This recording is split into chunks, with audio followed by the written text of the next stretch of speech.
అంటే ఈ సెన్సేషనలిజం నేను చూస్తున్నాను.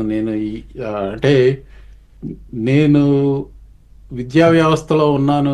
మా దగ్గరికి వచ్చే స్టూడెంట్స్ యాక్చువల్గా మా కాలేజీలో 1000 మంది పైగా ఇండియా నుంచి ఉన్నారు. అందులో 50-60% తెలుగు వాళ్ళే ఉన్నారు. మ్మ్. సో నాకు కొంత అవగాహన ఉంది ఈ F1 గురించి. F1 నుంచి నా స్టూడెంట్స్ అందరూ F1 నుంచి H1Bకి మారటం, వాళ్ళు పడే తంటాలు, వాళ్ళు చెప్పే మాటలు వింటుంటే ఒకసారి బాధ కలుగుతుంది. ఎందుకు ఇంత కష్టాలు పడుతున్నారు అంటే, పడుతున్నారని కాదు, ఇట్స్ ఎ డ్రీమ్ కదా. సో ఏదో ఎన్నో ఆశలతో ఏదో చేయాలని సాధించాలని వస్తారు.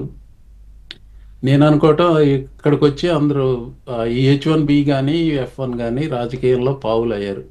ఇల్లీగల్ ఇమిగ్రేషన్ ఒకటి, అది పక్కన పెట్టండి, దాని గురించి మాట్లాడితే ఇట్ విల్ బి అనదర్ అంటే అదొక డిఫరెంట్ సబ్జెక్ట్ కాబట్టి మనం దీన్ని కన్ఫైన్ అవుదాం. అంటే ఇప్పుడు స్టూడెంట్స్ అంటే సార్ ఈ మొత్తం వ్యవహారంలో ఎప్పటికి క్లారిటీ రావచ్చు? చెప్పలేమండి. అంటే ఈ ఈ ట్రంప్ కి ఒక రకమైన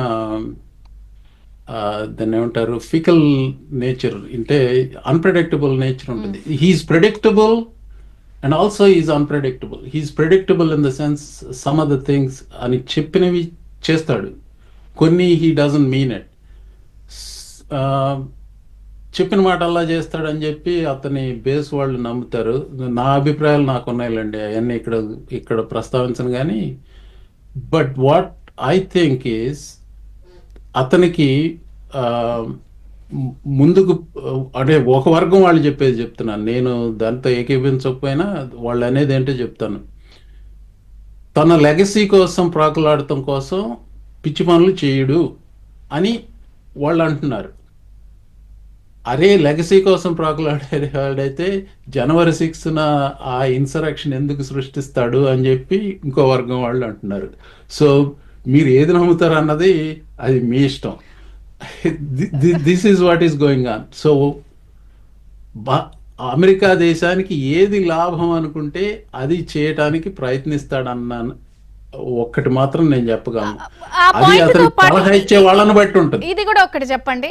ఇప్పుడు మెజారిటీ ఇందాక మనం అంటే ఒక బేసిక్ అంచనా ప్రకారం లెక్కలు చూస్తే 4500కి పైగా యూనివర్సిటీస్, 8000కి పైగా కాలేజీలు అన్నప్పుడు ఇండియన్ స్టూడెంట్స్ వస్తేనే ఎక్కువ ఫిల్ అవుతాయి సీట్స్ అనుకున్నప్పుడు, ఇండియన్ స్టూడెంట్స్ ని పాలసీ మార్చేసి వదులుకునే స్తోమత, అఫోర్డబిలిటీ ఆ కాలేజెస్ యూనివర్సిటీస్ చేయగలవా? ఒకటి అది అపోహ అండి. ఇండియన్ స్టూడెంట్స్ రాకపోతే అమెరికా నిలవదనేది అది ఎవరు పుట్టించారో మరి నాకు తెలియదు. కానీ that is not necessarily true. నేను విద్యా వ్యవస్థలో ఉన్నాను కాబట్టి we love foreign students because వాళ్ళు తీసుకొచ్చేది అవుట్ ఆఫ్ స్టేట్ ట్యూషన్. ఇక్కడ మేము క్రెడిట్ అవర్కి 700 ఇన్ స్టేట్స్ ఛార్జ్ చేస్తే అవుట్ ఆఫ్ స్టేట్కి $2000 ఛార్జ్ చేస్తాం. మూడు రెట్లు ఎక్కువ ఛార్జ్ చేస్తాం. So anybody who's coming from outside the state, not necessarily from outside the country, will love it. So ఇప్పుడు అంటే జనరల్గా ఏ కాలేజీలో అయినా కానీ కొన్ని 100 మంది ఫారిన్ స్టూడెంట్స్ ఉంటే ఒక్కసారిగా వాళ్ళు తగ్గిపోతే యూనివర్సిటీలు కి వాళ్ళు ఆర్థికంగా కొంచెం కష్టమే అవుతుంది. నేను అది కాదన్నా, కానీ